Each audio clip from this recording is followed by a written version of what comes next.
নবীর স্ত্রীরা 9 জনে নবীজির কাছে বলছে, আমাদের খাদ্য খাবারের একটু কষ্ট হয়, আপনি যে অতিরিক্ত যুদ্ধের যে সম্পদ পান সেখান থেকে আমগো বরাদ্দ মাঝে মধ্যে গনিমতের মাল পাইলে একটু বাড়াইয়া দিলে হয় না?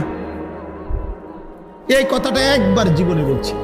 রাসূলুল্লাহ সাল্লাল্লাহু আলাইহি ওয়াসাল্লামের স্ত্রীরা 9 জন, আল্লাহর নবী সাল্লাল্লাহু আলাইহি ওয়াসাল্লাম সেদিন এশার নামাজ পড়ে আর ঘরে যায় নাই।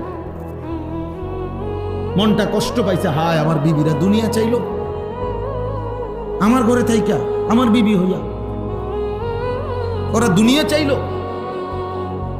তো মন খারাপ করে যখন তিনি মসজিদে বসে আছেন, এশার নামাজের উপরে ঘরে যাচ্ছে না, হুজরায়, তো আল্লাহ তাআলা বলছে, বন্ধু, ইয়া আইয়ুহান নাবিয়্যু কুল লিআজওয়াজিকা ইন কুনতুন্না তুরিদনাল হায়াতাদ দুনিয়া ওয়া যিনাতাহা ফাতাআলাইনা